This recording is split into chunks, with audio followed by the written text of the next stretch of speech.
Cook with Comali season 7ல இந்த வாரம் எலெக்ஷனை வச்சு கான்செப்டை கொண்டு வந்திருக்கிறாங்க. இரு அணிகளா பிரிச்சிருக்கிறாங்க. மொத்தம் 7 ஜோடி இருக்கு. இதுல பாத்தீங்கன்னா இரு அணிகளா எப்படி பிரிச்சிருக்கிறாங்க அப்படின்னு பாத்தீங்கன்னா 3 ஜோடியா நேத்து பிரிச்சாங்க. போன வாரம் பாத்தீங்கன்னா chef of the week win பண்ணின டிராவிட் மற்றும் ராஜியை பாத்தீங்கன்னா எந்த டீம் அட்வான்டேஜ் ஜெயிக்குதோ அவங்களுக்கு அந்த டீம் போயிடுவாங்க, அந்த ஜோடி போயிடுவாங்க.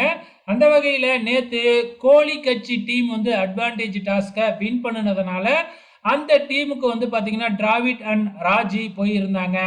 ஸோ இன்னைக்கு மெயின் குக்கிங்ல யாரு செஃப் ஆஃப் த வீக் வாங்குறாங்களோ ஸோ அந்த அணி தான் வின்னிங் அப்படிங்கிற மாதிரி சொல்லியிருந்தாங்க. ஸோ கடந்த வாரம் செஃப் ஆஃப் த வீக் வாங்கியிருந்தாங்க டிராவிட் மற்றும் ராஜி. இந்த வாரமும் அவங்களே தான் பாத்தீங்கன்னா செஃப் ஆஃப் த வீக் வாங்கி இருக்கிறாங்க. ஆக மொத்தத்துல கோலி அணி வெற்றி பெற்றது இந்த வாரம். ஓகே ஃப்ரெண்ட்ஸ், தொடர்ந்து 2 வாரமா டிராவிட் மற்றும் Raji chef of the week வாங்கி இருக்கிறாங்க. கடந்த இது ஃபுல்லாவே பாத்தீங்கன்னா டேஞ்சர் ஜோன்ல இருந்தாங்க. ஆனா இப்ப என்னடானா டாப்ல இருக்கிறாங்க. ஸோ போன இதுல டாப்ல இருந்தவங்க இப்ப பாட்டம்ல நின்றுகிட்டு இருக்கிறாங்க.